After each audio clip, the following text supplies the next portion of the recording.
Да, между, така е. между братята ми. Много се различна на тази снимка.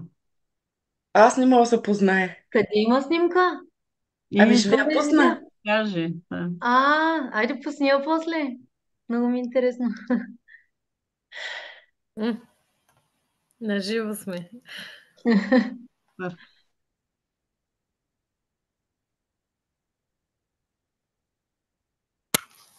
Къде спра всякакви устройства. М.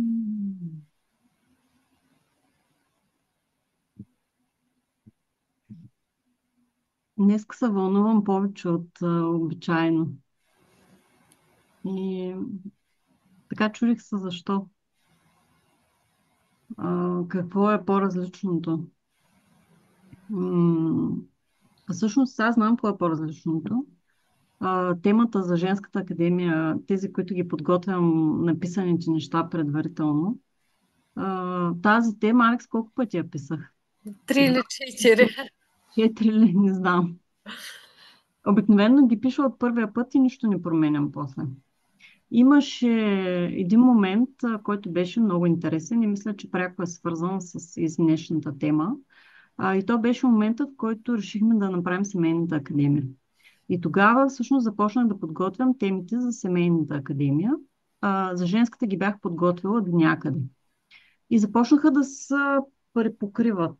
Октомври месец за семейната академия, октомври месец за женската академия. И в един момент се оказа, че всъщност темите за женската академия съм ги написала така, все едно става въпрос за семейна академия. И оттам се върнах наново и викам, как е станало това нещо, защо така? И започнах да ги пиша наново. Викам, тук сигурно аз вече като се сляхме с мъжете и край, все едно спирам да съществувам, нямам отделно мен. Върнах се, пренаписах ги наново от гледна точка на жената. А, При Алекс наблюдавах, че същия такъв ефект някакъв се е получил. Дали много бързахме и двете и някак си много не се искаше това да се случи и там да тръгнем. М, После нищо, че я бях написала. Още един път я писах, още един път я писах. Всъщност аз съм Зодия Везни. И този път ще се говорим за Везни. А, и се чудих защо толкова ми е трудно да я напиша тая тема, а сега си давам сметка, че така като си мислех преди групата какво точно ще се говорим, че това, което ми предстои да ви говоря, то звучи като някаква нереална реалност. А, В същото време, аз откакто се помня, това е била моята представа за начин, по който аз искам да живея живота си. За това каква аз искам да бъда. Аз в мечтите ми, като дете. А, Няма да забравя, може би 5-6 годишна, тези, които са по-към моята възраст, ще помнят, имаше един филм Божествени тела.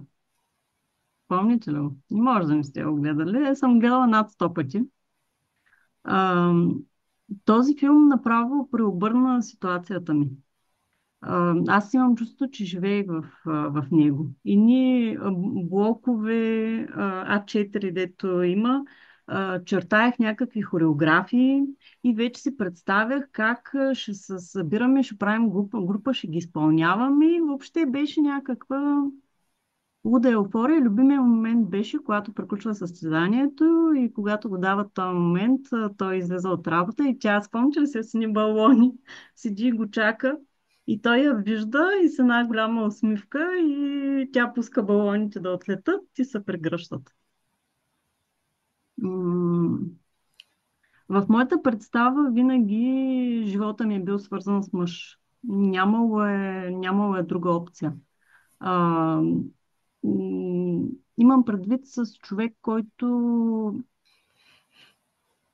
който имам семейство, който обичам, който той ме обича. А пък в същото време това е било много страшно за мен винаги, защото това, което съм видяла вкъщи, въобще не е била ситуация, в която аз искам да попадна. Напротив, моята представа е била, че е много по-комфортно, то това е било и дълги години битката ми, да съм на мястото на любовницата, която съм познавала не една и две на баща ми в детството, отколкото на мястото на майка ми. И много съм искала да се случи другото, това да е един мъж до мен, който много да ме обича. Обаче, когато съм се опитвала да бъда в тая роля, първо страшно много съпротиви са се включвали в мен, страхове. Трудно ми е било да застана на тая позиция.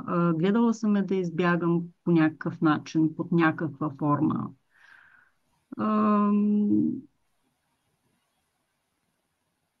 И още куп такива реакции мои, които са произлизали от травмата ми.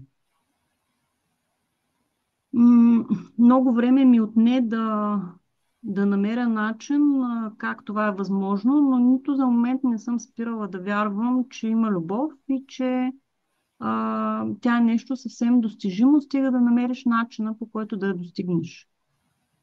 И винаги това ми е била посоката. Не само за мен, ами и за хората около мен. Даже сега ще ви стане смешно, но имах един период, дето си мислех, че може да имам такава агенция за запознанства. Ама такава, дето да ги влюбвам хората, не че... И така. Всъщност, сега ако трябва да минем към по-сериозната част и малко през така и гледната точка на астрологията, която си говорим в Женската академия, на групата за астрология. Първата част от зодиака, първите 6 знака, те са свързани с човека като единица. Всеки сам за себе си. Се изгражда като личност и в един момент, след шестия знак, след девата, вече везните започват втората част от годината и са първия знак, който вече говори не за единичен човек, а за партньорството. Може да е партньорство мъж и жена, може да е бизнес партньорство, въобще всякакви партньорства, тип сериозни партньорства. По-скоро не аз и другите, а аз и други я. Тоест първата половина е една подготовка на човека за връзката му с другия. Везните вече са един знак, който е като огледало.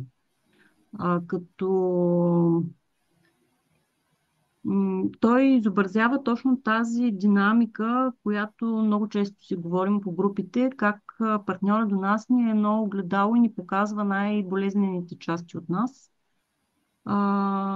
И всъщност, виждайки ги в него, ние трябва да се трансформираме и да направим една промяна със себе си. В моите очи съществуването на човека започва да придобива смисъл от този седми знак в зодиака, т.е. от момента, в който човек е партньор с другия. Защото сам по себе си човек не може да се съотнася. Той няма смисъл. Той не съществува за някого. Всъщност ние започваме да съществуваме и да придобиваме образ, когато се съотнесем с някого. Първо, това нещо започва да става в очите на мама. Тя е първият човек. После, малко по-късно, вече се оглеждаме и в очите на татко.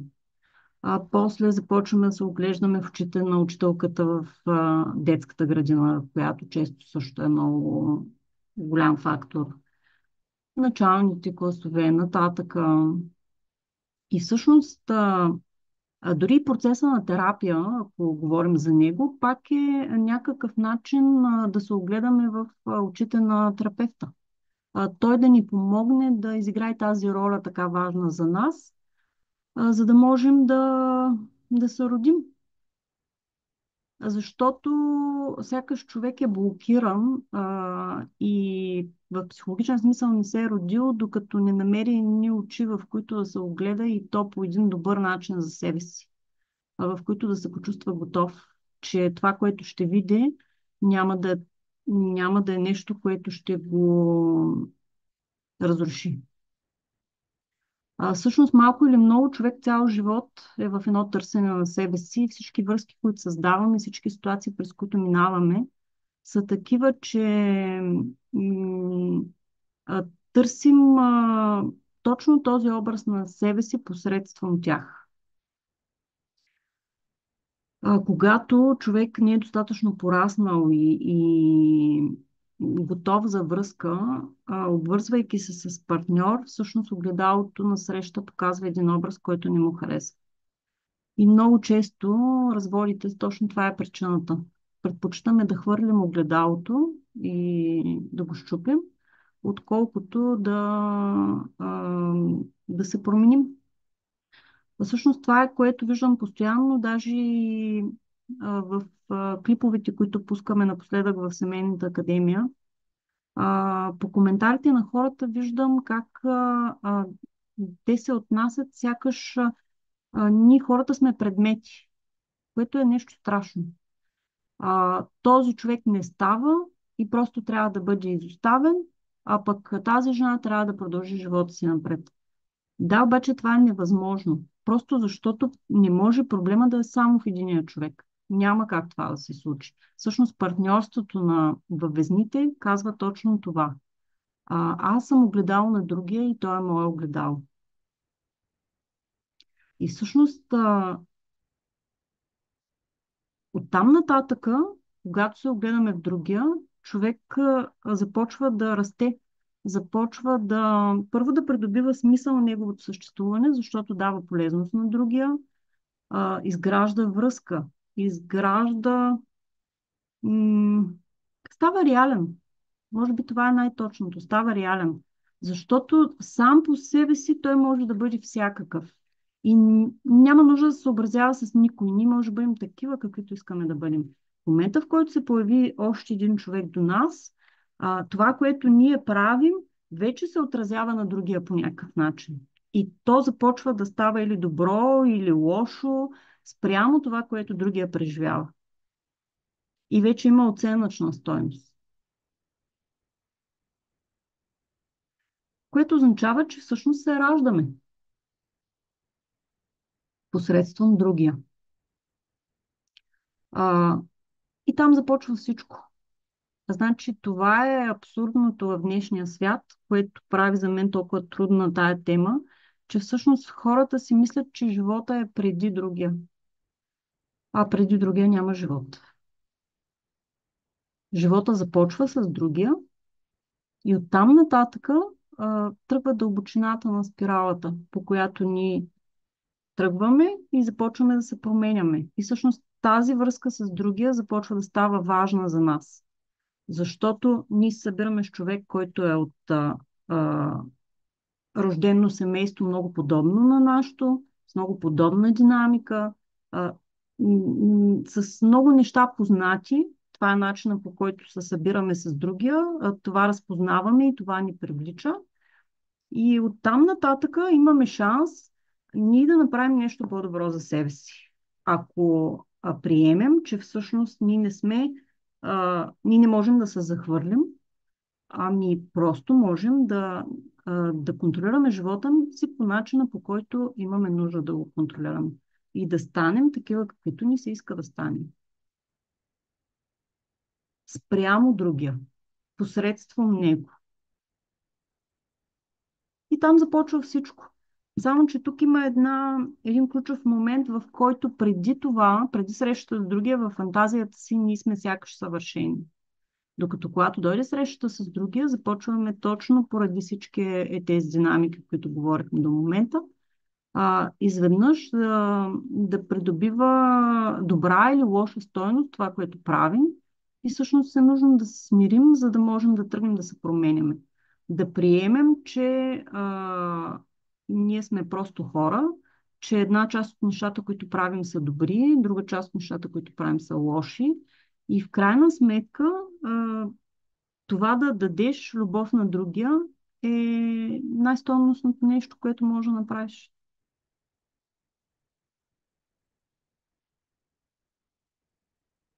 И любовта променя всичко. И няма значение къде си ходил, какво притежаваш, какво си купил, ако за един човек ти можеш да направиш един свят много по-различен. Можеш да направиш неговия свят много по-различен. И своя. Защото любовта е това, доверие, да избера другия. Не той да е такъв, че да може да отговори на очакванията ми, да стане идеален, точно такъв какъвто го искам, за да може аз тогава да се съглася и да се отворя към него. Това е детската позиция. Позицията на зрелия човек, това, което нас събира, е точно познатото. Травмите, които са разпознавани. Защото това означава, че този човек е точно мой човек и благодарение на него аз ще мога да се променя и ще мога да пораствам, да еволюирам. Ние хората сме създадени, за да еволюираме.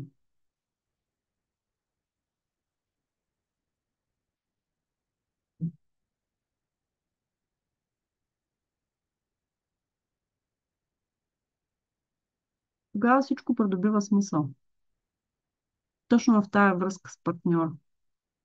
В достигането до момент, в който естествено да усещам такова свързване с другия, че да имам нужда да имам дете от него. Не е днешния начин на живот на младите, които като не се случват нещата и започват да ползват други методи. Така да се отдам, така да намеря начин да стигна до другия, особено ние като жени имам предвид, че той идва един момент, в който просто ти се иска да имаш дете от други. Започва да говори тая женска природа, която имам. И се случва.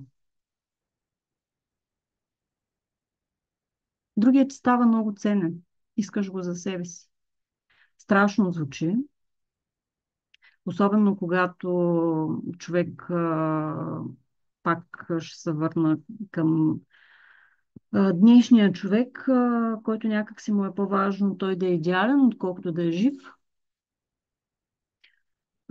И това го поставя в една позиция на просяк, който няма нищо. Защото този, който няма любов, той е много гладен и много злобен. Гладните хора са злобни хора. И всеки един, който е бил в това положение, разпознава това усещане, тази емоция. Но не си даваме сметка, че ние сме много гладни, злобни, ядосани, раздразнени в всеки ден от живота си, но се плашим от това, че ако поставим другия над нас като много важен за наш човек, от който единствено да получим любов, защото е точно този, който се свързва с нашата травма и който ние сме избрали, сме се доверили и сме казали, ти си моят човек, това възприемаме като слабост, това възприемаме като просия. Просто е обърнато. Доброто е наречено лошо, а лошото е наречено добро.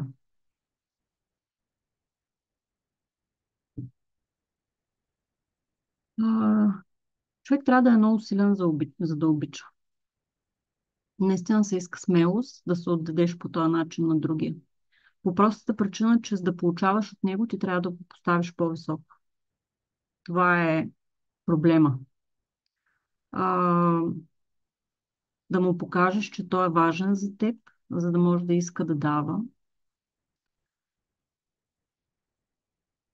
За съжаление, от целия път, който съм извървяла по това да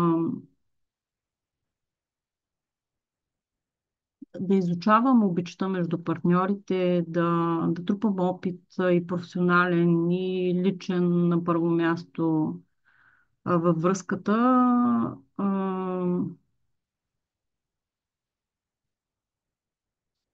съм достигнала до нещо, което аз за себе си съм абсолютно убедена в него. Съвсем крайно го виждам и при психично болните хора и техните семейства. М, И то е, че нямаме друг път напред, освен жените да станем жени, а мъжете да станат мъже. И да се свържем помежду си по начина, по който се свържва една жена с един мъж. А, точно така, както в момента, в който го кажа, и вероятно и по време на този лайф реакциите ще бъдат такива, а, имам чувство, че хората изпадат в някаква истерия. Става въпрос за начина на свързване, в който мъжа е по-високо в иерархията от жената. Тя го следва, отваря се към него, доверява му се. Ние просто нямаме друг път напред. Не да се свързваме помежду си, нямаме друг път напред за себе си. За да се осъществим като хора, за да можем да бъдем щастливи сами с себе си.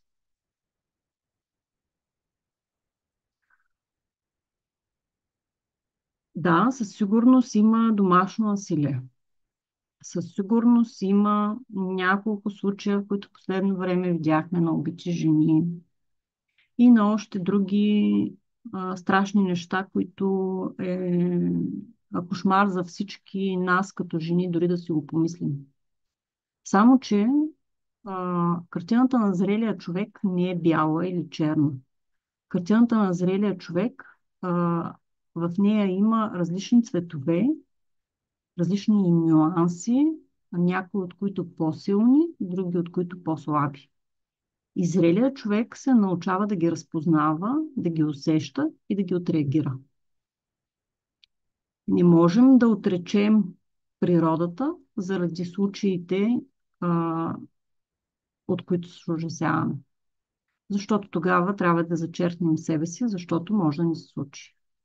То е същото като да изберем да си седим само в къщи, защото ако излезем, ще ни падне тухла на главата. Аз лично съм се го мислила като малка, защото действително баща ми разказваше за един негов учител по физика, който така излязъл от къщи човека, една тухла му пада на главата и го убива на място. И аз като го слушах това като мъничка и ми беше страшно, страшно и си казвах добре, как постоянно, сигурно като излизаш навънка и мислиш, че може да ти падне тухла на главата. Ами не мислиш. И в крайна сметка това е риска на живота. И всеки един, който е жив, го поема. Само, че когато живееш живота, ти не се страхуваш и не си задаваш въпроса дали ще падне тухла на главата. Единствено, когато не го живееш и си се отказал от него, тогава идва страха от смъртта.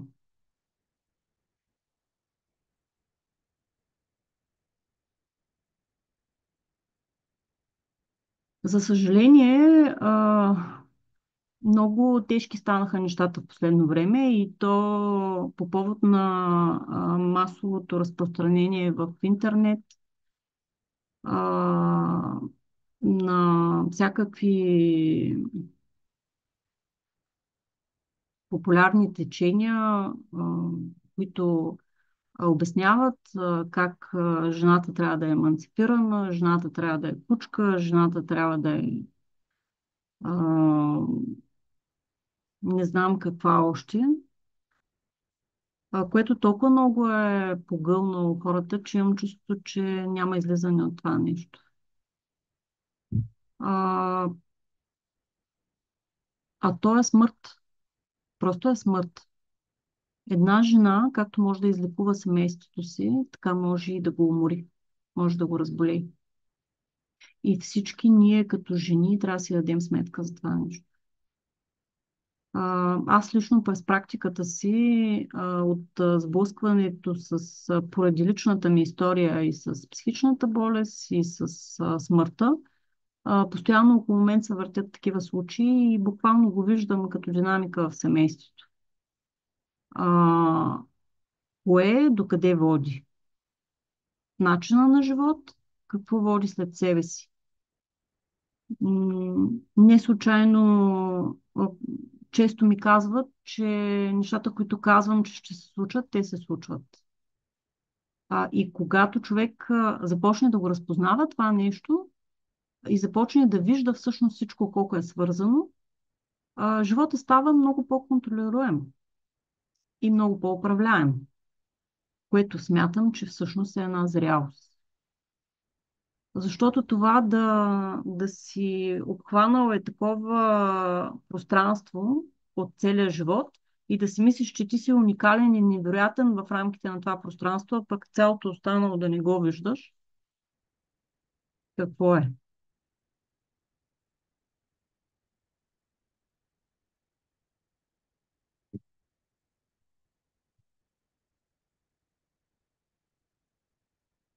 Ами нещо страшно е.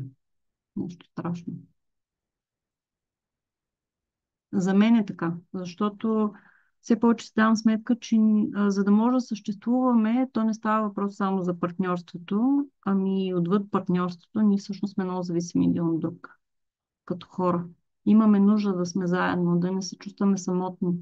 И ако аз в истината, която съм открила и която вярвам и която за мен работи и се чувствам щастлива в нея, съм сама, аз предпочитам да остана сама, само и само да съм с нея, но ако мога да повикам още някой и да му покажа колко това, което съм открила е ценно и работещо, ще направя всичко възможно това да се случи.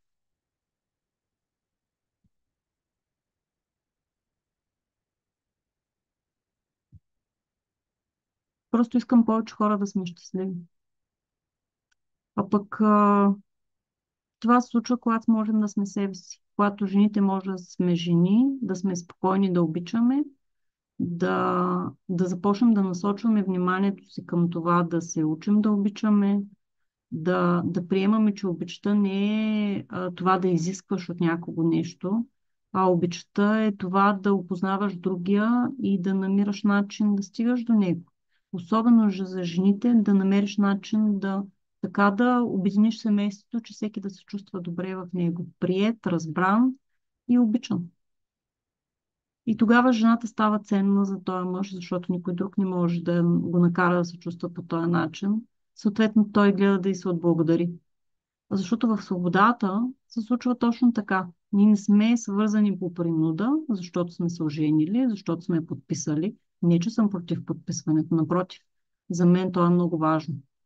Но само като едно начало на обвързване и поемане на обязателство, че аз съм избрала този човек и поемам отговорността да градя заедно с него и да искам да градя и да го обичам.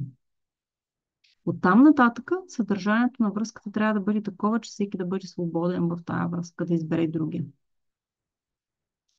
Което става през обичта, а не през това, което а, напоследък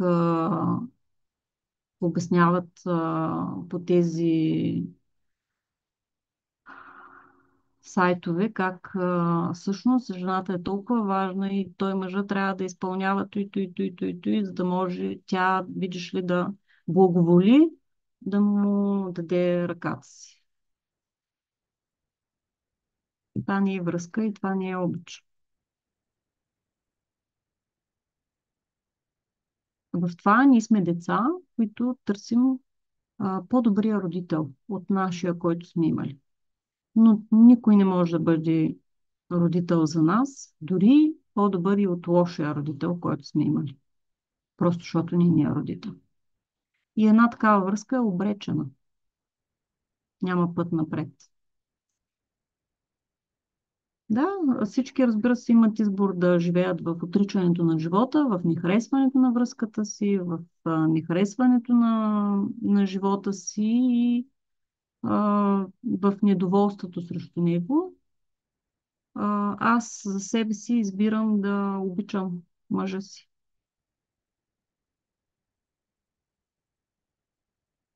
Да обичам семейството си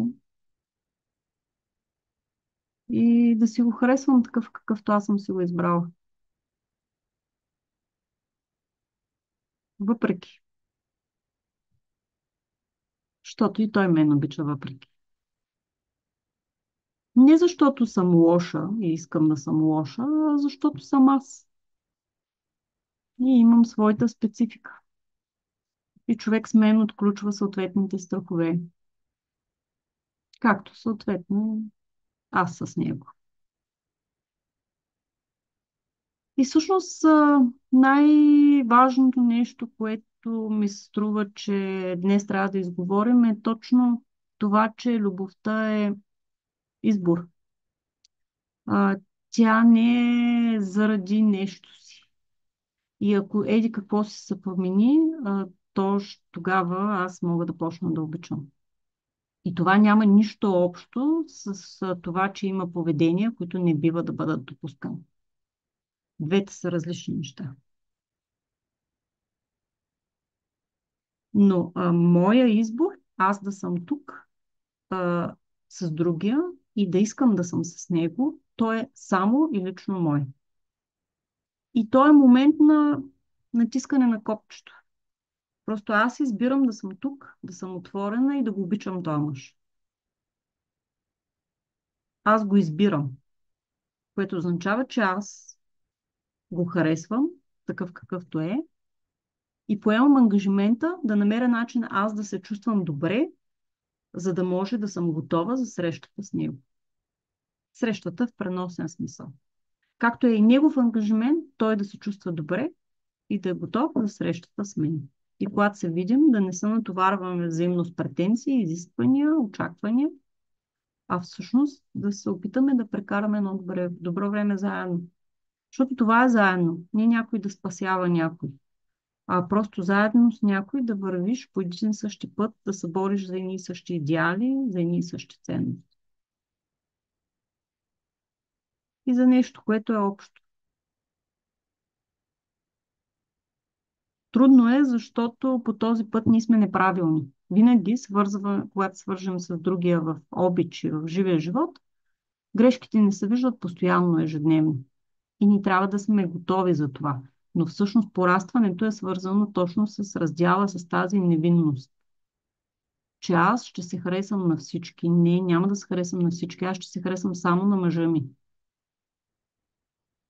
Защото всъщност той е единственият човек, с който аз имам обязателство, отговорност и ангажимент, че гледаме в една посока и сме взаимно обвързани. Още когато започне партньорството, всъщност ние поемаме ангажимент един към друг, взаимно да си задоволяваме основните човешки потребности. Един с друг. Защото всичко е друго е вън от кръга на лоялност. Което означава, че вече когато си зависим от един човек, ти влагаш повече енергия там, за да можеш да го предразположиш, той да иска да бъде така сътрудничещ, както на теб ти се иска. Правиш повече неща за него, не правиш за тези навън, защото те в по-малка степен а, участват в задоволяването на тези така нужни потребности на всеки, основни, житейски. Затова в този момент мъжа става на първо място пред всички и после съответно той е човека, от който най-много очакваме. Но везните, дори самия им знак е Темида, баланса. Всъщност аз съм забелязала в двойките, че когато има баланс в даването, а, достигнем до една позиция на даване, после задължително се балансира и в получаването. Другия има нужда да ни върне. Не може да остане така преял. И всъщност това е един положителен баланс, който можем по този начин да подтикваме нещата в някаква посока. Вместо обратния, негативния, защото той също се завърта. Наранявам другия и той ми го връща. И това се случва. Не можем да бъдем само положителни. Но тогава гледаме, пак трябва да има баланс. Връщам му, защото то не може, трябва да излезе от мен. Но не му връщам толкова, колкото съм получила, ами гледам да върна по-малко. За да може да се обърне.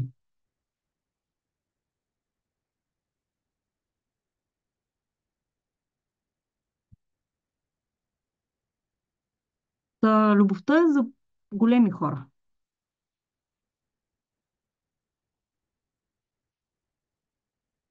М, Много трудно беше в моите очи да достигна този женски образ, по простата причина, че женствеността за мен винаги е била свързана с болестта на майка ми, с шизофренията.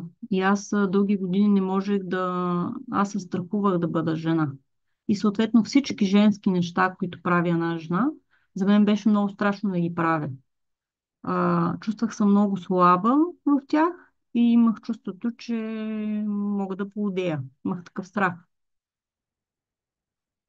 Всичко се случи много постепенно, м, не случайно съм се насочила да работя с психично болни хора. Имах нужда да опозная болестта, да разбера кое е характера на майка ми, което получавам биологично и кое е от болестта, за да не се страхувам толкова. В някакъв момент достигнах до това, че всъщност то е най-също. И че всъщност ти не се разболяваш, защото имаш някаква биологична предразположеност. Напротив, биологичната предразположеност, тя е свързана с динамиката в семейството. Определена динамика семейна води към психична болест. При някои семейства се проявява като психична болест, при други се проявява като алкохолизъм. А, Просто е различно, избива на някъде. М, И в един момент всъщност всичко кликна. Тогава разбрах колко е важно това да развивам женствеността ми. И всъщност разбрах, че то никак не е страшно да си жена. Разбрах и, че женската роля всъщност май е по-хубава от мъжката. Аз поне взех повече да се я харесвам. Защото си давам сметка колко е важно. Само, че ми беше страшно трудно да разгранича кое е женското и кое е мъжкото. А, Всичко с проба грешка, с гледане да не чета това, което идва от интернет и от м, терапевти и така нататък. Защото не бях сигурна, че всъщност това е така, което казват. А, по простата причина, че много разминавания виждах в нещата. Но постепенно, през опита, през крачките, през стъпването, през грешките, всъщност и в групите. Това, което правим заедно с вас и вие го виждате как се случва. М, За мен това е най-сигурният начин да проверя нещата. Защото просто живеем в един свят на компютърни технологии, който е много илюзорен. И единственият ни вариант да стъпим в реалността е връзката с тялото, с усещанията ни. Защото то никога не лъжи. Усещанията са винаги истински. И всеки е най-голям лечител на себе си. И всъщност жената е тази, която е свързана с усещанията, емоциите, чувствата и тя е човека, който ги, е, как да кажа, е като един вътрешен генератор, който ги формира и го прави за всички, за цялото семейство. И за децата, и за мъжа. Затова мъжа е по-висок. Защото той пък неговата роля е да е контрола и да се подтиска. Защото иначе не може да поема отговорност. Много е трудно, когато си силно емоционален, да поемаш отговорност. Той е винаги по-встрани от емоционалните неща, които се случват, винаги стабилен. А, Жената е вътре, потънала в ядрото на връзката, но хваната за него и се държат двамата. Както и на тренинга го видяхте. Никой е отвън, аз вътре. И двамата имат абсолютно различна роля и всъщност много си помагат. И така, както са свързани двамата, може всеки да бъде пълноценно в своята роля. Защото когато сме сами, ние се принуждаваме да бъдем цялостни. Ние не, че не сме цялостни. Това е важна основа, на която всеки да стъпи, за да може да се довери да бъде пола си. Но там нататъка и когато сме с друг, започваме да бъдем повече пола си, а съответно той повече своя. И се допълваме.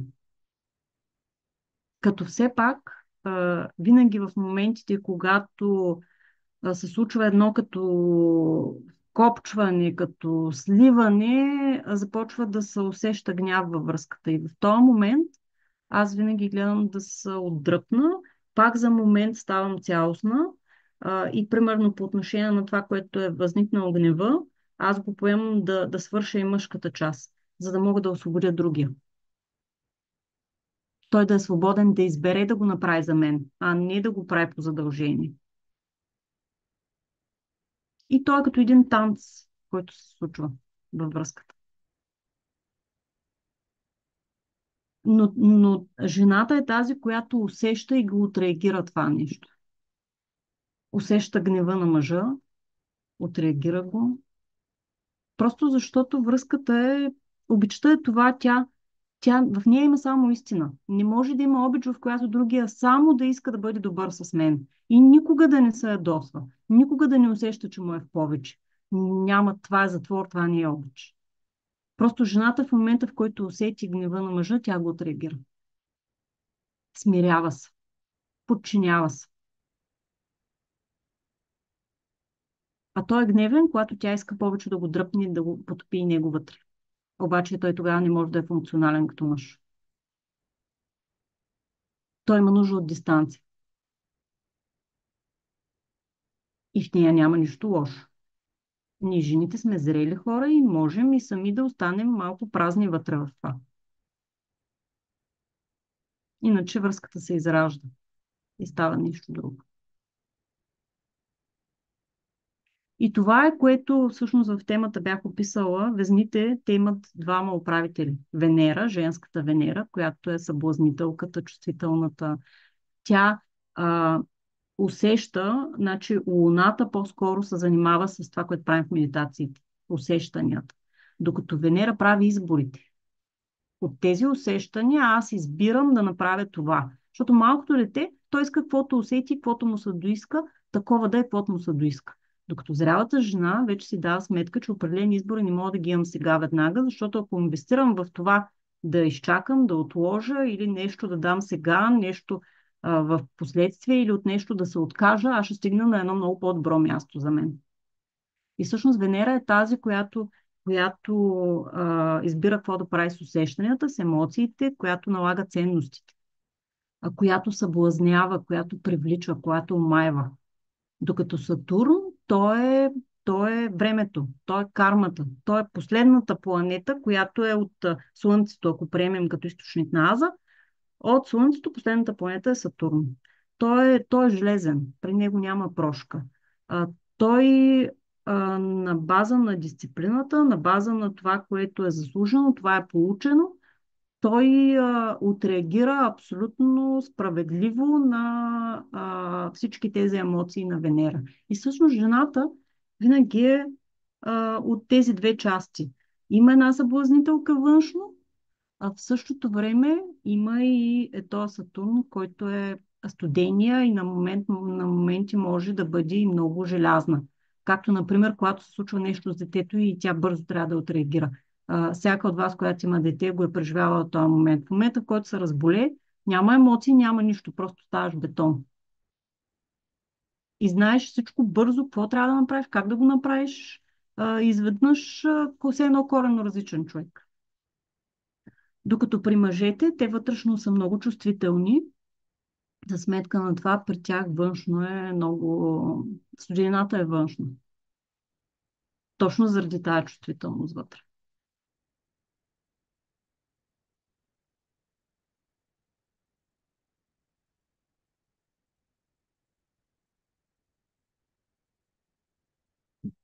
И този Сатурн всъщност следва баланса.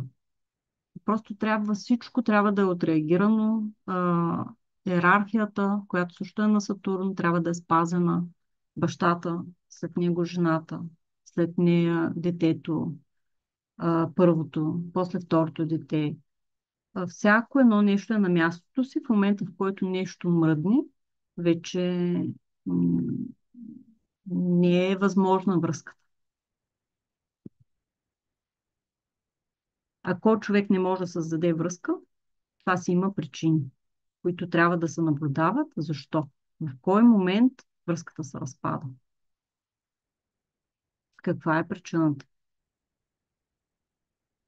Има хора, които създават връзки, но не могат да влязат в близост. Аз често виждам връзки, които даже и са многогодишни, но хората не са се сближили. Те не се познават.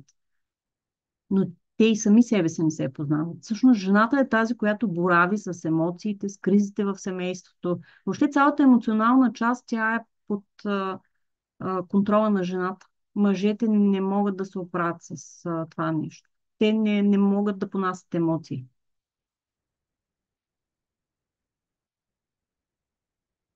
Всъщност те са много чувствителни. И емоциите много ги разклащат.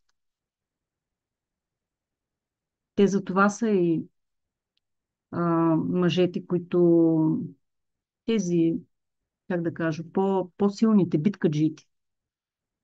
Затова буквално в битка изпадат като някакъв амок. Твърде голяма чувствителност има и оттам идва мотивацията. И могат да преобърнат света. И сякаш забравят себе си в битката. Затова една жена, която е наистина жена и която успява да контролира емоциите си, да ги владее по-скоро. Това е по-точната дума. Защото да ги контролира често контрола, то е начин да ги подтисна. А тук не става въпрос за потискане, тук става въпрос за преживяване на емоциите и приучаване да ги владее. Тази жена всъщност има голяма власт над мъжа. И един мъж винаги изпитва уважение към тази жена. Защото той това не го умее. Може да бъде много силен, може да пази, може да защитава, но за него има смисъл да пази и защитава точно тази силна емоционалност на жената, с която тя се вълнува и преживява всяко важно нещо за семейството. Всяко нещо, което се случва с детето му, децата му, всяко нещо, което се случва с него, всяко нещо, което тя усеща, че е важно за всички тях. И всъщност нейната емоция го кара него да влиза в битки, когато той я усеща. За сметка на това, когато усети претенцията, хистерията, това го затваря и го демотивира.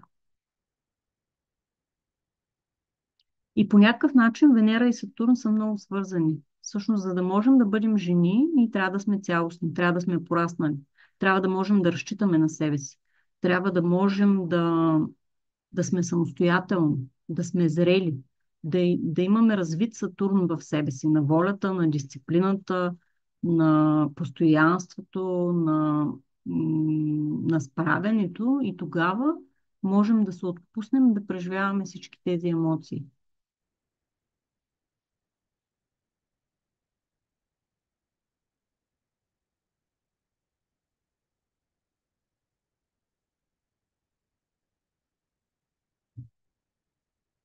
И какво по-хубаво от това една жена да е толкова силна, че да може да си позволи да бъде слаба и да обича мъжа си. А те толкова искат да са обичани. Просто стават като памук в ръцете ни. И е много мило един силен мъж да се отпусне в ръцете си.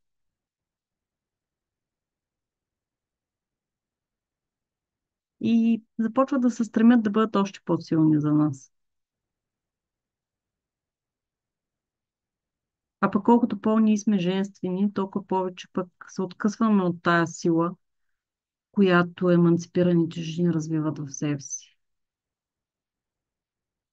И още повече се разграничаваме от тях като пол и като енергийно усещане дори един до друг. И става още по-хубаво.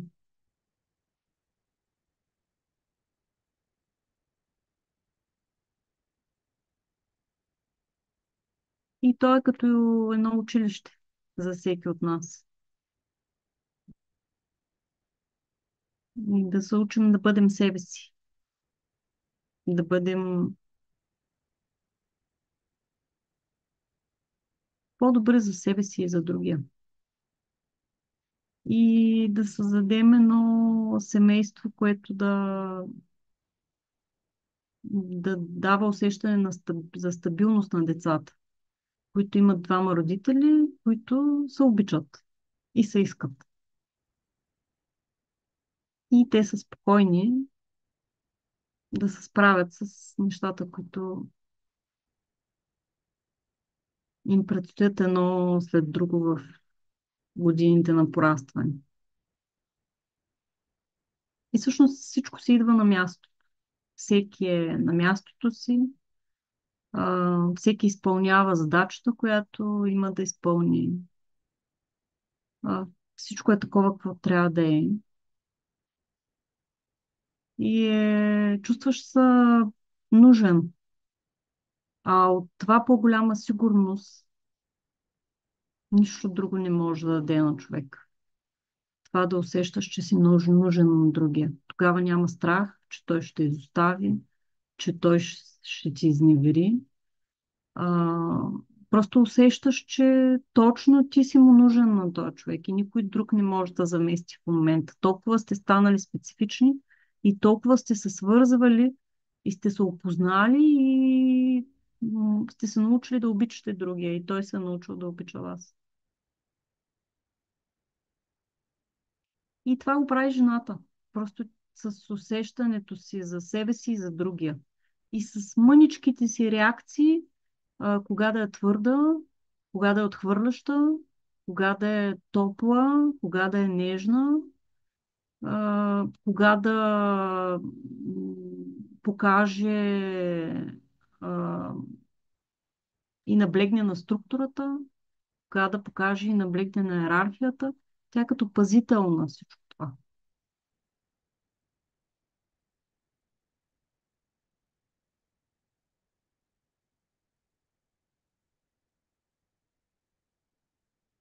И всичко има смисъл. И нашето съществуване придобива смисъл. Просто порастваме, живота започва.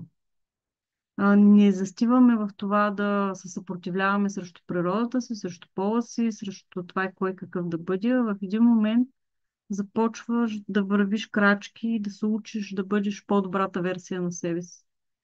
И се отварят и нови посоки, и пътеки, и една динамика, която няма нищо общо с това да отидеш да скочиш с парашут, или да отидеш на Малдивите, или да отидеш на почивка с приятелки. И започваш да го сещаш като загуба на време.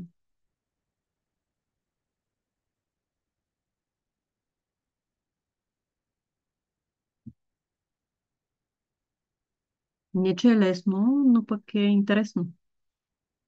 И човек като почне да го живее, някак си усеща, че другото няма никакъв смисъл. Чувстваш се осъществен. Има полза да си на тая земя. А иначе седим и се одобряваме взаимно, кой кого харесал, на кого снимката, пък как, в каква полза застанал да я публикува, където няма никаква храна и никакво удовлетворение и когато се приберем вкъщи, никой партньор не може да устои на това нещо, да бъде в тази идеалност на снимките от Фейсбук.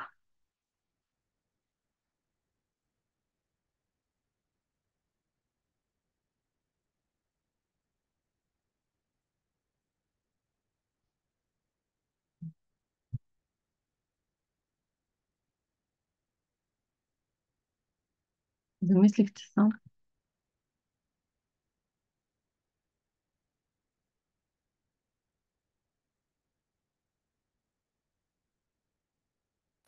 Как Аз ви... много се мислих на това, което каза Аню, че за да започнеш да усещаш, защото аз имам такъв проблем, толкова съм забила в моите неща, че Златко не успявам по никакъв начин да му отреагирам, да го усетя.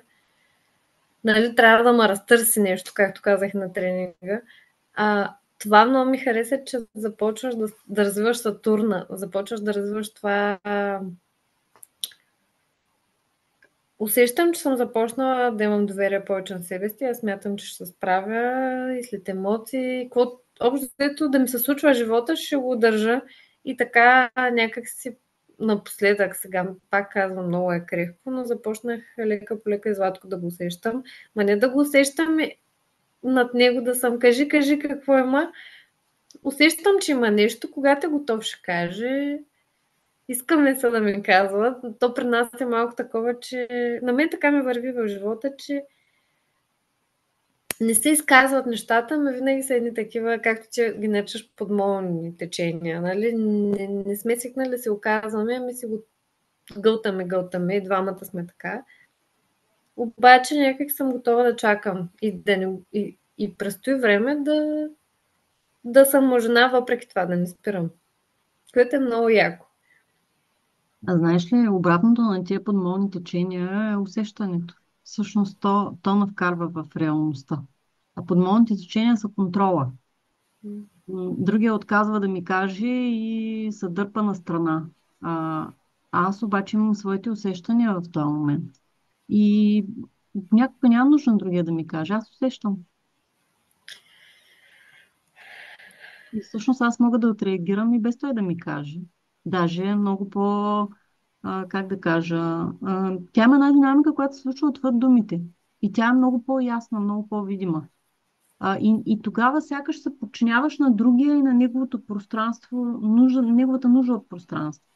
От това да преживява някакви неща вътрешно и ти се опитваш да си му подкрепа в този момент и през усещанията си, това, което ти идва да отреагираш, да запълниш пространството на това, което е нужно. И когато започнеш да го правиш, в един момент виждаш, че той другия ти реагира. И като видиш, че ти реагира, разбираш, че всъщност това, което си направила е правилно или не е правилно. И така започваш да изграждаш доверие точно на този невидимия свят, който е изпълнен с усещания и емоции. А то е страшно голяма част от ежедневието ни.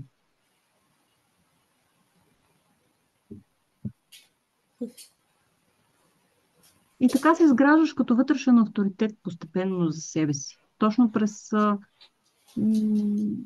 през опитването да се довериш на интуицията си, на това, което чувстваш в момента, въпреки че другия не ти го е сказал с думи. И ще видиш, че много често нещата просто стават ясни.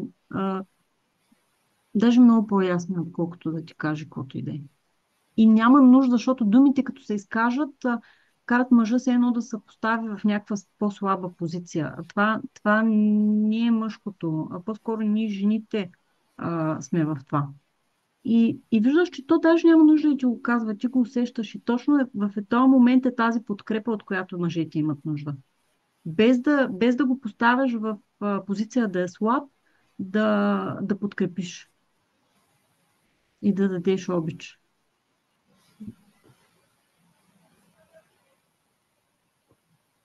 И тогава пък той е благодарен. И минава по-леко.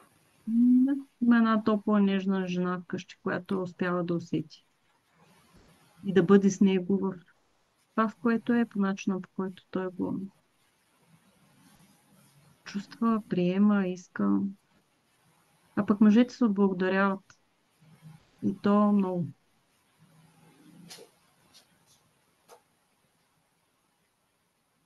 Те искат да правят. Просто искат да се чувстват полезни. Има смисъл от тях.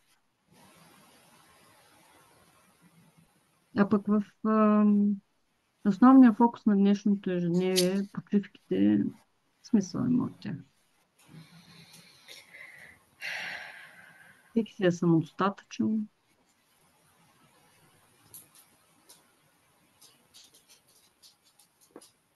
А пък когато тръгнеш да правиш нещо с другия, нещата не са точно такива. И то много хубав пример е Семейната академия. Да.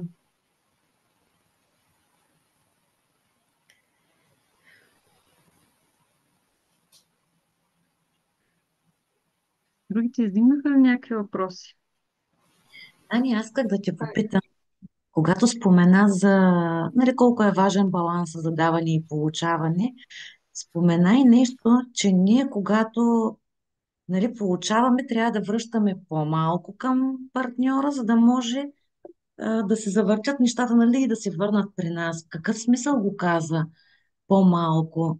Тоест, Аз имам предвид, когато, примерно, единият партньор прави добро за другия има нужда да му върне доброто. И става баланс. Не може, ако аз давам на другия и той да седи пасивен и само да получава. Това са връзките, които стават като по-скоро родител-дете. А, Единия, примерно, има проблем с това да получава и настоява да е само в даването, защото му е по-спокойно така.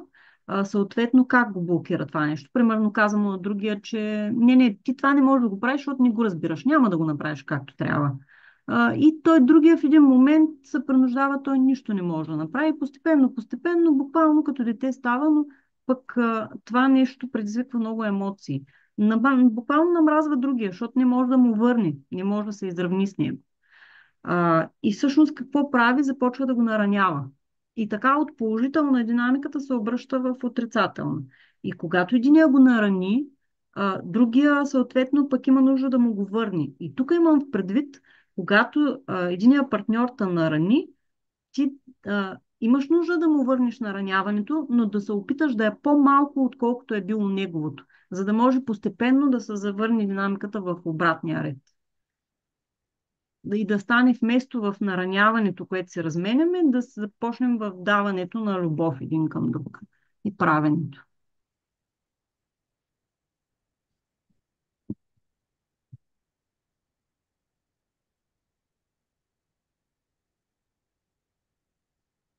Рали, искаш нещо да питаш?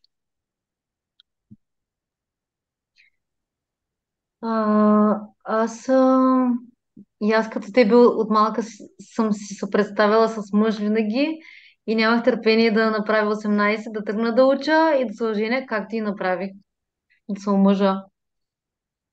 А, има светлина, мислих си днес.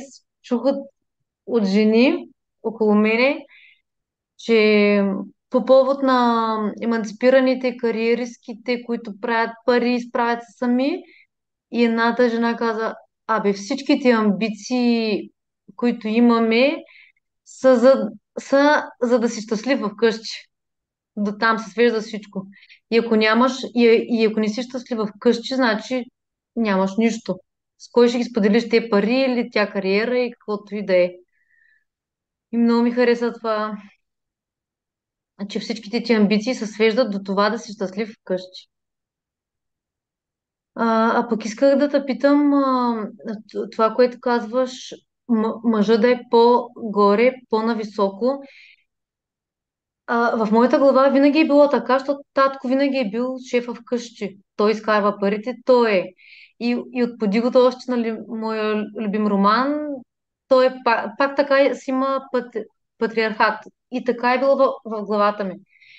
Обаче не знам докъде е здравата граница да си го поставил по-нависоко, но и тебе да те има да не изчезваш, да не стане като унижение, той да е върху теб, ами как изглежда, така че да е като обич. Тук не става въпрос да го поставиш по-нависоко, просто защото трябва да е там и един вид да стане под формата на това да му се кланяш. Има се в предвид съвсем в истината на взаимоотношенията ви той да е по-нависоко. Тоест това така да е направено, че той да е поел нещата, които са мъжки да ги прави, които неминуемо го поставят в тая роля на водач. Той няма как да ги осъществи без да е в тая роля. Просто ти като жена отдръпваш се от нещата, които са типично мъжки, и ги оставяш той да ги прави. Ти се хващаш повече с женските неща. И тя динамиката просто се променя в такава. И действително той заема тази роля. Оттам пък съответно ти действително се чувстваш благодарна за това, че той те пази, подсигурява те. А, и така. Не, че изкуствено да се Мгм. не само като отношение, като реално случване да е това нещо. Което, разбира се, се случва, когато човек е по-буден и внимава. Значи това, което казваш, че всичко, което правим, в крайна сметка намира своя смисъл в къщи. Тук, може би, точно е едно разковниче, че ако човека няма вътрешна стойност изградена и се чувства несигурен, той постоянно, значи, за да може да се отвори към другия и да му се довери, той трябва да се довери първо на себе си. Т.е. да се почувства сигурен и стабилен. А ако не се чувства сигурен и стабилен, той се мъчи да получава утвърждаване отвън. И започва да се харесва на този, да се харесва на ония. И ако не се спре в това нещо, особено, или пък ако има травма такава, че родителите са такива, че постоянно му казват, ти не ставаш. И нали, оттам пък съответно той още повече се смачква и става като един омагьосан кръг. От едната страна ти казва, че ще ставаш, от другата страна се мъчиш да се харесваш и да получиш потвърждаване през външните, ама те какво харесват? Хареса ли ти снимката, която ти си отишъл на Малдивите? Каква Мгм. стойност има това? Никаква стойност. Някой отишъл на Малдивите. Всеки може да отиде на Малдивите. Стойност реална се натрупва, когато човек започне по някакъв начин да стигне до нещо, което умее да прави, което му се отдава и което може да бъде полезен на другите през него. Да бъде нужен. И всъщност, ако човека е зациклил в това да получава одобрение и постоянно се чувства недостатъчен, той в къщи се затваря. И партньора става лошия, който нищо не може да му даде, а всъщност той, а, даже един човек, който е недостатъчен, той въобще нито си е поискал, нито се е отворил да получи, нито може да получава. На практика никой нищо не може да му даде по този начин. Той и тук в групите го виждате това нещо. Всеки получава до толкова, доколкото е готов да се отвори, за да получи. Колкото му е важно. Ако на мен ми е важно, ако аз правя постоянно, за да мога да получа, съответно аз получавам. Той механизма е ясен. Само, че когато човек няма самочувствие, до безкрай може да бъде в това да се харесва на всички останали, а пък партньора винаги да е лош. И тук трябва вече, ако има едно осъзнаване, може да се сложи стоп. Просто човека да избере да спре това нещо, да го прави. И да започне да се фокусира в това да натрупва стойност през личната си полезност. И полека, полека, полека, нали, за това е идеята на тия пространства, на тия групи, в една защитена среда. Няма за предвид защитена, че тук само ще те тупат по рамото. Нали, вие го знаете това нещо. Защитена в смисъл, че ти можеш да си истински, някой ще ти казва, когато грешиш, и ти ще можеш да не се излагаш пред целия народ, че си се сгрешил тук. Ами тук, под погледа на други, които грешат и които и тя ги критикуват, по някакъв начин успяваш да се стабилизираш и да си намериш кое е доброто и как да го направиш това добро. А когато човек е вътрешно стабилен и озрял и сигурен в себе си, той е много лесен за обичане. Просто защото се отваря и получава, може да получи, приема. Всъщност всички хора в последно време, това, което правим масово, е да се затваряме за обичта. Всъщност аз не се слагам в това. Не знам защо продължавам да говоря по този начин. Хората се затварят да не позволяват да са обичани и по този начин си предават някаква важност. На мен не ми трябваш. Аз сам съм си достатъчен. И по този начин съм важен. Ама всъщност аз по този начин съм просяк. Защото съм гладен и злобен.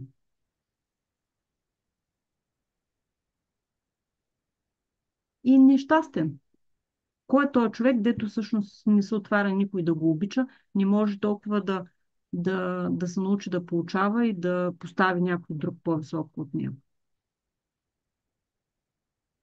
нещастник. Докато силният човек, той не е така. Той може да даде власт на другия, защото има в себе си такава. Той държи властта над себе си. И тогава любовта се получава като една игра в добрия смисъл на думата.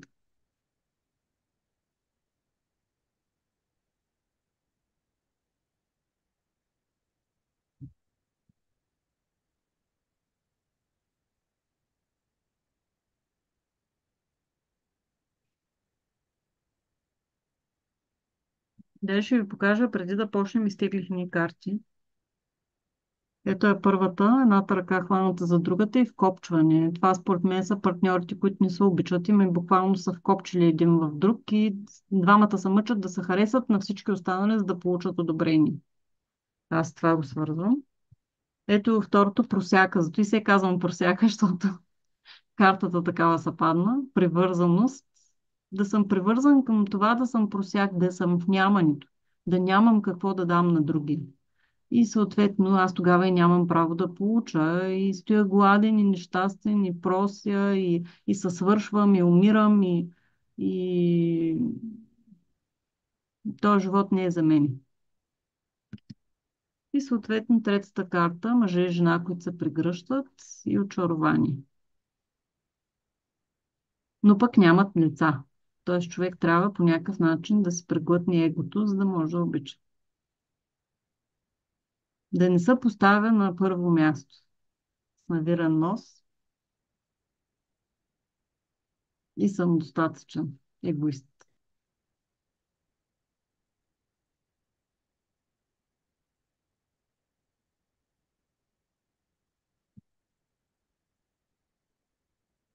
И така, живеем в едно време на просяци, които обаче са в Мерцедеси. М. Аз не можах да те разбера, като каза, като е гневен ли, като е гневен и жената взима и неговата мъжка част да свърши, каза, да я преработиш. Това не можах много добре Ами аз съм го да го дала разбера. един път като пример, когато по някакъв начин се наруши баланса и, например, Николай вкъщи изцяло се занимава, примерно, с ремонти на коли, с кола. Ние имаме една кола.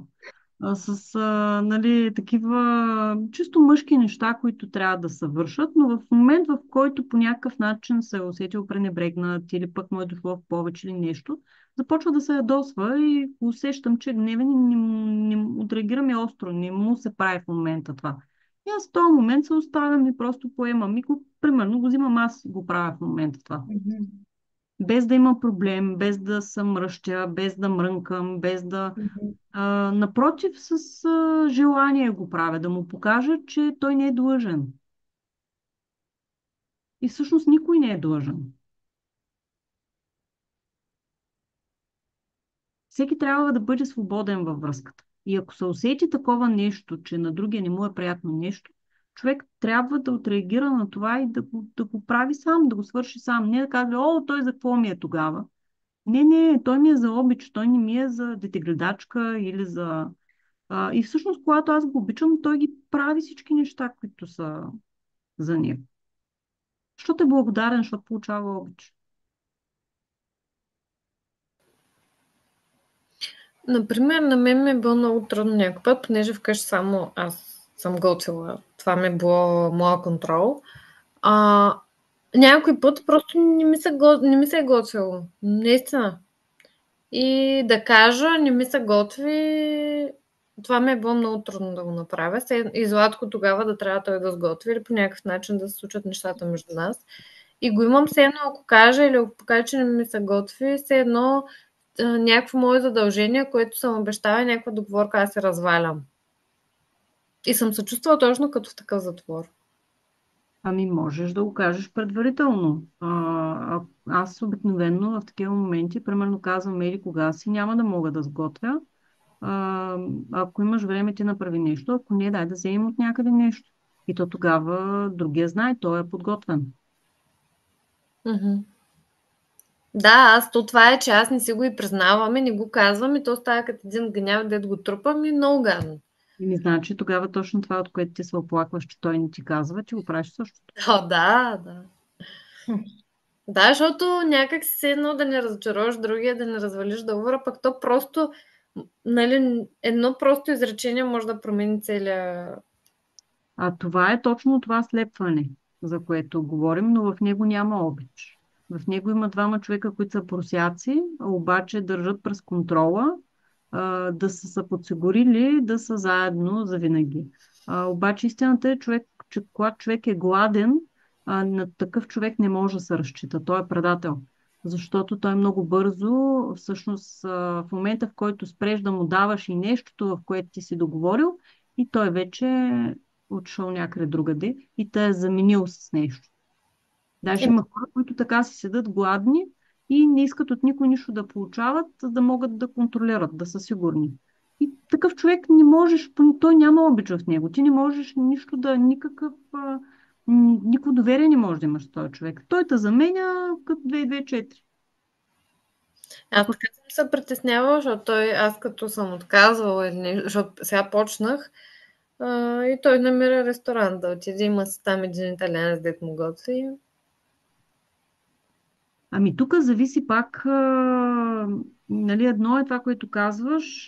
Примерно казвам, че кога си няма да мога да сготвя и няма лошо и теб да заведе в този ресторант и да намерите такъв начин да замествате.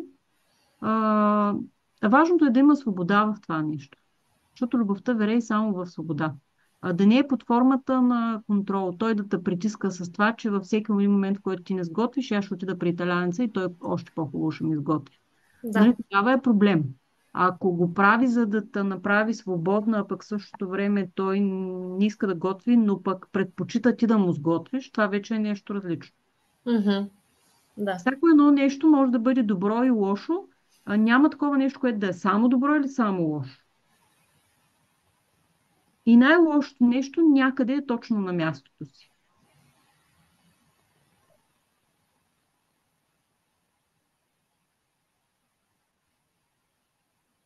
И пак стигаме да усещаме. Да. Тогава имам истински контрол върху себе си. Можем и да се погрижим за себе си, и да се предпазим, и да се защитим, пък тогава можем и да се доверим. И да се нахраним. Всъщност нахраненият човек, той е човек, на който може да си има доверие.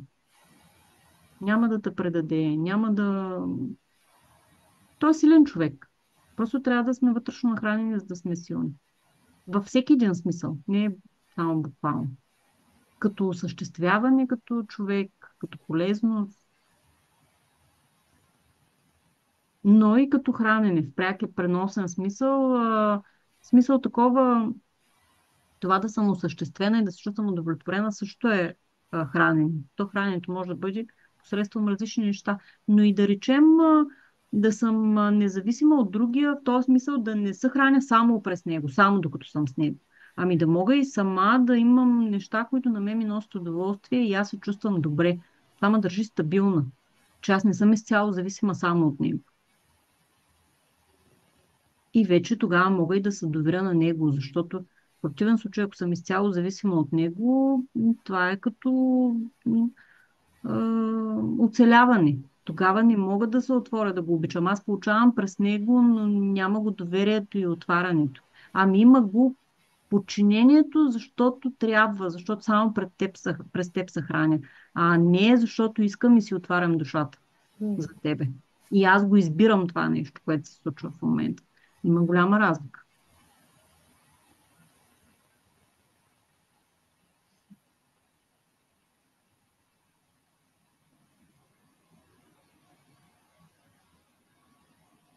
Такава хубава тема, пък такива сериозни физиономии придобихте. Кажеш, че нещо лошо ви говоря.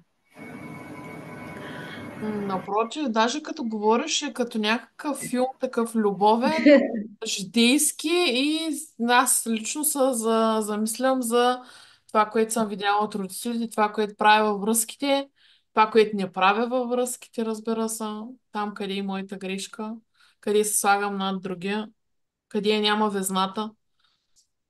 И това са все сериозни неща, които се заслужава да се замислиш над тях. Колкото да е хубав филма, след края на филма, като си го изгледал, почваш да си гледаш личния филм. И защо твоя филм не се развива. Така е, така е. Не са, значи колкото и са прости нещата, толкова и не са прости. Просто се от гледна точка на това, че когато човек успее, работи със себе си и успее да се свърже с усещанията си, някак си ние автоматично всички знаем как да живеем. Просто ни идва отвътре. Какво да направим, как да сме себе си, как да обичаме другия. Всички тези неща се случват естествено. Трудното е докато човек се отпусне. Но действително има и много точно от Сатурн и такива много правила, които ако не са спазени, няма как човек да се отпусне и да се довери. Ако просто начина по който живее двойката, нещата, които има в ежедневието си, в които е избрала да се свърже, те имат съответните последствия за това дали човек може да се отпусне и да се довери и да обича, или се затваря, защото се притеснява. Примерно е днешното, което ние не сключваме брак. Не ние, пак говоря ние, аз съм сключила брак и винаги съм сключвала брак. Но мисълта ми е тези неща, от които се бяга в днешното време, те са точно такива, които просто пазят. И когато ги има, човек може да се отпусне и да се довери да се отвори към други. В същото време те включват и защитите. Защото особено както съм аз, с страха от обвързване, когато се оженя, това нещо автоматично ми включва всички страхове и започвам да се боря с тях. Но ние не можем да започнем връзка с другия и да се обвържем без да ни се натиснат тия бутони и да тръгнем да ги трансформираме. Всъщност през тях ние ще стигнем до любовта. А това, че не се женим, не правим такива неща, всъщност ние гледаме да не си натиснем бутоните. Обаче там любов няма. Там има съквартиранти двама, които живеят на едно място. Устна договорка. И всъщност връзката не може да тръгне да се развива напред. Защото го няма обвързването, материалното обвързване, фактическото като подписи, като тези неща са много нужни, за да може да има сигурност, която пък е основно нужна за доверието и за отпускането и отварянето. Иначе седим във все едно е тая първоначалната позиция на доказване пред другия, да не избере. И то край няма и нещо. И цял живот се доказваме, пък кога ще живеем? Никога. И даже съм забелязала, като имат повече страхове хората, ако евентуално са се пообвързвали, нещо правят, разделят се примерно, единия се премести да живее някъде, да могат пак да влязат в той да се доказват един на друг. И никога не се женят, никога не стигат до момента на двойката. Пък то там започва всичко.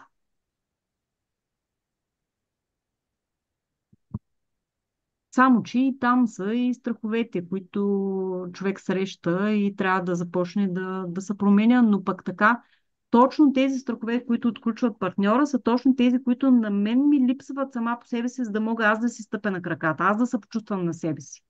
И всъщност това ми е много нужно, което прави другия за мен. Иначе аз оставам в едно, като едно недорасляче, в един такъв етап на детски, в който не мога да се развия. Аз се развивам през връзката. Един мъж става мъж през връзката, когато е глава на семейство, когато е мъж на жена си. Иначе не е мъж. Мъж е, че биче мускуля във фитнеса, ли не? Кой ги прави тия мускули? Каква полезност има това нещо? На кого служи? Както и жената. Каква полезност има от нея, ако тя не ражда деца, не е жена на център на семейството, което да уравновесява всичко и да прави така, че да обединява семейството и да има обич.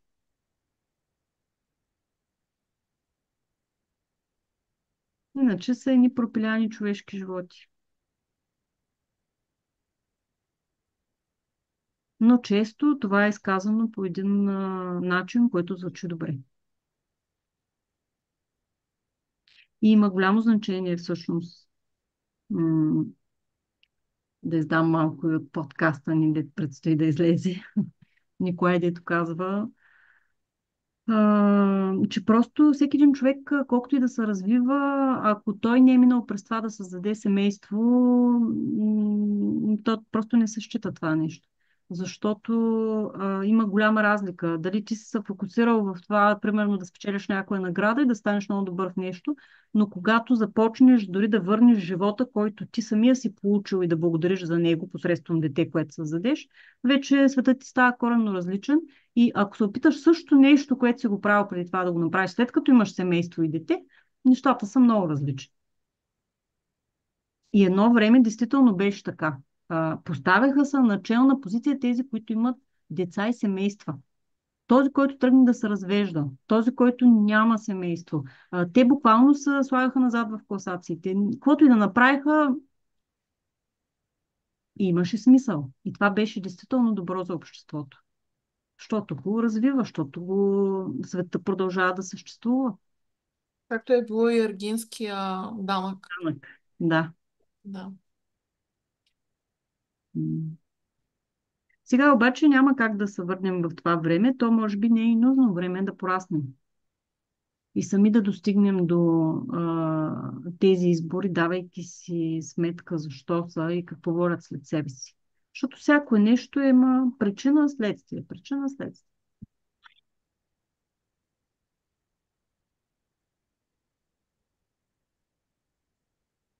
И така. Ами, ако нямате още някакви въпроси, можем и да финишираме по този начин, че достатъчно гледам сме напреднали във времето. Ако няма и въпроси от коментарите, гледа ли ни някой, Алекс? Так му гледам, в момента 4 човека ни гледат, но нямаме въпроси в коментарите. Поздрави на четиримата, които ни гледат.